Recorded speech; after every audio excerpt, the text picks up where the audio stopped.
नमस्कार, देश न्यूज में आपका स्वागत है। मैं हूं आपके साथ सूरज पाठक। आज हम अपने खास कार्यक्रम में बात करने जा रहे हैं INDIA की। जी हां, वही इंडिया जिसके बारे में आप रोज खबरों में सुन रहे हैं। 18 जुलाई को बेंगलुरु में भारतीय जनता पार्टी विरोधी 26 दलों की बैठक हुई। इसी बैठक में 26 दलों ने अपने गठबंधन का नाम Indian national development inclusive alliance रखा है। इसका शॉर्ट फॉर्म INDIA इंडिया है। अपने गठबंधन का नाम इंडिया रखने व विपक्ष ने यह सोच लिया कि मोदी पर यह अचूक वार है जिसकी काट भाजपा के पास नहीं है। विपक्ष यह सोचकर चल रहा था कि यदि एनडीए ने इसका विरोध किया तो हम जनता को यह बताएंगे, जनता में यह बात फैलाएंगे कि भाजपा और उनके साथ वाले दल इंडिया का विरोध कर रहे हैं। लेकिन कुछ ही दिन बाद प्रधानमंत्री नरेंद्र मोदी ने विपक्षी गठबंधन पर हमला होते हुए कहा कि इंडिया नाम रखने से कुछ नहीं होता। इंडिया नाम तो इंडियन मुजाहिदीन में भी आता है, ईस्ट इंडिया कंपनी में भी इंडिया आता है। अब बात आ रही है कि क्या विपक्षी गठबंधन को अपने गठबंधन का नाम बदलना पड़ेगा। दरअसल गठबंधन का शॉर्ट नाम INDIA रखने पर एक PIL यानी जनहित याचिका दायर की गई। याचिकाकर्ता का कहना है कि शॉर्ट फॉर्म इंडिया राष्ट्रीय प्रतीक यानी एम्ब्लम का हिस्सा। ऐसे में इसका राजनीतिक इस्तेमाल नहीं किया जा सकता। दिल्ली हाईकोर्ट ने इसी मामले में 26 दलों के साथ ही केंद्र और चुनाव आयोग से भी जवाब मांगा है। हम आपको बताने जा रहे हैं कि आखिर एम्ब्लम एंड नेम्स एक्ट क्या है।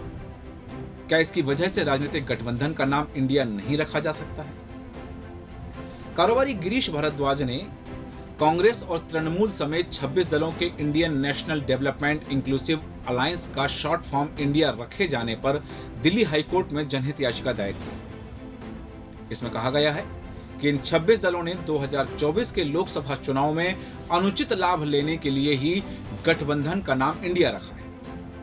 इसमें तर्क दिया गया है कि INDIA नाम का इस्तेमाल सिर्फ जनता की सहानुभूति और वोट हासिल करने के लिए किया गया है, साथ ही इसे राजनीतिक फायदे के लिए इस्तेमाल करने के लिए किया गया है, जो आगे चलकर राजनीतिक नफरत और हिंसा की वजह भी बन सकता है। याचिकाकर्ता का कहना है कि शॉर्ट फॉर्म इंडिया राष्ट्रीय प्रतीक का अनिवार्य हिस्सा है। ऐसे में शॉर्ट फॉर्म का उपयोग किसी व्यवसाय, व्यावसायिक उद्देश्य और राजनीतिक उद्देश्य के लिए नहीं किया जा सकता है।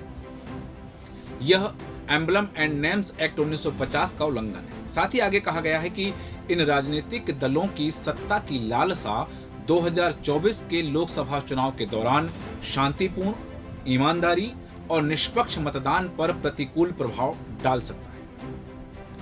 इससे देश के नागरिक अनुचित हिंसा का शिकार हो सकते हैं और देश की कानून व्यवस्था भी प्रभावित हो सकती है। याचिका में कहा गया है कि भारत के चुनाव आयोग ने इन राजनीतिक दलों को अपने गठबंधन का शॉर्ट नाम इंडिया का उपयोग करने से रोकने के लिए कोई कार्रवाई नहीं की है। ऐसे में याचिकाकर्ता के पास इस रिट याचिका को दायर करने के अलावा कोई अन्य विकल्प नहीं बचा था। गिरीश भारद्वाज की याचिका पर सुनवाई करते हुए दिल्ली हाईकोर्ट के चीफ जस्टिस सतीश चंद्र शर्मा और जस्टिस संजीव नरूला की बेंच ने कहा कि यह मामला सुनवाई करने के योग्य है। इस मामले की अगली सुनवाई 21 अक्टूबर को होगी। भारत के संविधान के अनुच्छेद 1 कहता है कि संघ का नाम इंडिया या भारत है। संविधान किसी भी उद्देश्य के लिए इंडिया नाम के उपयोग पर स्पष्ट रूप से प्रतिबंध नहीं लगाता है। हालांकि राष्ट्र के नाम से किसी भी चीज का नामकरण एक असामान्य घटना है और इससे अस्पष्टता पैदा होना तय है। दुनिया भर में ऐसी कई पार्टियां हैं जहां देश का नाम राजनीतिक दल के नाम का एक हिस्सा है, लेकिन देश के नाम के समान होना दुर्लभ है। यानी 26 दलों ने अपने गठबंधन का जो शॉर्ट फॉर्म रखा है वो इंडिया है। यही विवाद का असली मसला है, यही वजह है। 1946 में संयुक्त राष्ट्र महासभा यानी UNGA ने संयुक्त राष्ट्र के सभी सदस्य देशों से एक सिफारिश की थी। सिफारिश में संयुक्त राष्ट्र के प्रतीक, आधिकारिक मोहर और नाम को कमर्शियल पर्पज के लिए यूज नहीं करने का आग्रह किया गया था। इसके बाद भारत ने अपने राष्ट्रीय ध्वज, प्रतीक और नाम के इस्तेमाल पर चिंता जताई, जिसके बाद emblem and names act prevention of improper use 1950 कानून बना। इस एक्ट के सेक्शन 3 में कहा गया है कि कोई भी व्यक्ति या संस्था देश के नाम और उसके कुछ मान्य प्रतीकों का व्यावसायिक उपयोग बिना केंद्र सरकार की अनुमति के नहीं कर सकता। हालांकि इसमें यह स्पष्ट नहीं है कि क्या किसी राजनीतिक दल द्वारा किए गए कार्यों को बिजनेस और व्यावसायिक उद्देश्य कहा जा सकता है, क्योंकि राजनीतिक दल का गठन चुनाव लड़ने के उद्देश्य से किया जाता है। एम्बलम एक्ट का पूरा नाम है the emblem act of India provision and proper act use 2005, जो 1950 से था, पर 2005 में इसे संशोधित परिवर्धित किया गया। इस एक्ट में पूरी तरह साफ है कि किन नामों का आप इस्तेमाल कर सकते हैं और किन का नहीं, किन चिन्हों का इस्तेमाल कर सकते हैं और किन चिन्हों का नहीं, और जो नाम आप इस्तेमाल नहीं कर सकते उनमें एक नाम भारत, इंडिया भी है। अगर कोई पॉलिटिकल पार्टी या अलायंस इस नाम का इस्तेमाल करती है तो वह चिंता का विषय है। एम्बलम एक्ट की परिभाषा में यह साफ लिखा है कि एम्बलम का मतलब है जैसा राज्य में वर्णित है। उसका एक्ट 3 कहता है कि कोई भी दूसरा पक्ष वह नाम नहीं रख सकता जिससे राज्य द्वारा प्राधिकृत चिन्हों की व्याप्ति हो। अब मान लीजिए अगर जैसे कि कोई संस्था या अलायंस ऐसा नाम रखती है तो वह धारणा बन सकती है कि यह तो भारत सरकार खुद है। जब ऐसी अवधारणा हो जाएगी तो फ्री और फेयर इलेक्शन करवाना शायद मुश्किल होगा। इसलिए भारत के चुनाव आयोग की यह ड्यूटी बनती है कि वह इसे रोके। आप इंडिया नाम के आगे या पीछे कुछ और जोड़कर नाम बना सकते हैं, जैसे कांग्रेस का पूरा नाम इंडियन नेशनल कांग्रेस है या भारतीय जनता पार्टी बीजेपी का पूरा नाम है, उसमें भारत भी है लेकिन उसके आगे और पीछे भी है। सीधा इंडिया नाम एब्रिविएशन के आधार पर अगर बना लेंगे तो ये गलत होगा। यही गलती इंदिरा गांधी के समय हुई थी। Indira is India, India is Indira कहा गया था, लेकिन जनता ने तो नकार दिया था। अब फिर यह कहना कि यूपीए का नाम बदलकर इंडिया कर दिया गया है, यह महज बात को घुमाना कहा जाएगा। यह वैधानिक तौर पर गलत है और इससे चुनाव आयोग या कोर्ट को स्वतः संज्ञान लेकर रोकना चाहिए। ऐसे तो फिर कल को कोई दल भारत नाम रख ले, कोई हिंदुस्तान भी रख ले, और हम क्या अपने देश के नामों से ही दल बनाकर लड़ते रहेंगे? हम यह भी नहीं समझ पा रहे हैं या जान लें कि यह इम्प्रॉपर यूज के अंतर्गत आता है। आपको बता दें कि इसके पहले board of control for cricket in India यानी BCCI को इंडिया नाम का उपयोग करने के खिलाफ भी PIL दायर हो चुकी है। इस मामले में मद्रास हाई कोर्ट ने माना था कि एक्ट का सेक्शन 3 BCCI पर लागू नहीं होता है, क्योंकि यह कोई ऐसी संस्था नहीं है जो व्यापार व्यवसाय करती है। इस मामले में एक्सपर्ट का मानना है कि कानून में राजनीतिक गठबंधन के बारे में कोई नियम नहीं है। इस विषय में सुप्रीम कोर्ट के वकील और इलेक्शन ऑन रोड्स किताब के लेखक विराग गुप्ता का कहना है कि भारत के किसी भी कानून में राजनीतिक गठबंधन के बारे में कोई नियम नहीं है। रिप्रेजेंटेशन ऑफ पीपुल्स एक्ट में भी इसके बारे में कोई प्रावधान नहीं किया गया है।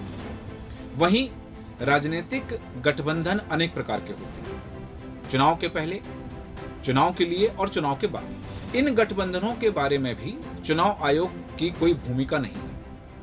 कानून की नजर से देखें तो लीगल एंटिटी होना जरूरी है, यानी या तो जैविक व्यक्ति या कानूनी व्यक्ति का होना जरूरी है। जैविक व्यक्ति तो वो होता है जैसे कोई महिला या पुरुष या ट्रांसजेंडर कानून द्वारा बनाए गए व्यक्ति होते हैं। कंपनी, सोसाइटी, ट्रस्ट ये लोग कानून की निगाह में होते हैं। इनके लिए अलग अलग कानून बने हैं। इन्हीं को लीगल एंटिटी कहा जाता है, यानी कोई भी लीगल एंटिटी अपना बैंक अकाउंट खोल सकता है।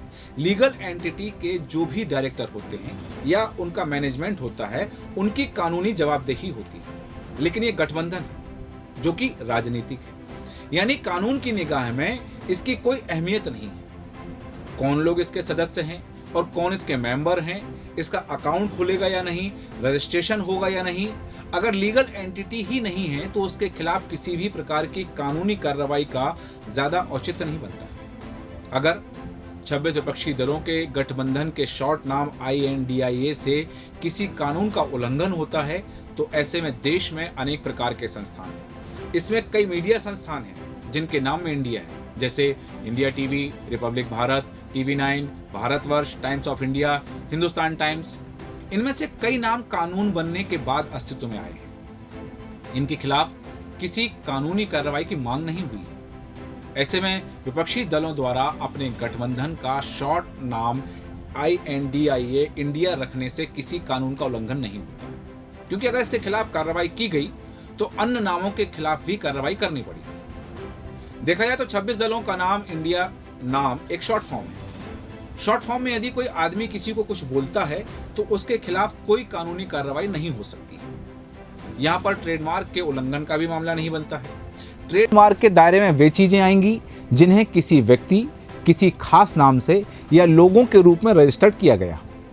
ऐसे मामले में पीड़ित व्यक्ति या संस्थान को कंप्लेन करने की जरूरत होती है, यानी उस व्यक्ति ने ऐसा कोई नाम रजिस्टर कराया हो जो कोई दूसरा उस नाम को कॉपी करके कानून का उल्लंघन कर रहा हो। अब देखना है कि यह याचिका राजनीतिक हंगामे के लिए है या वाकई इसका कोई और महत्व है, और इसका महत्व है तो चुनाव आयोग ने इस पर कोई एक्शन क्यों नहीं लिया, यह बड़ा सवाल है। इस मामले में सुनवाई अक्टूबर में होगी, तो क्या तब तक विपक्षी गठबंधन का नाम इंडिया रहेगा या नहीं रहेगा? आगे इस मामले में और क्या क्या होता है यह देखना भी दिलचस्प होगा। हमारे आज के खास कार्यक्रम में इतना ही। आप बने रहें देश न्यूज के साथ। नमस्कार।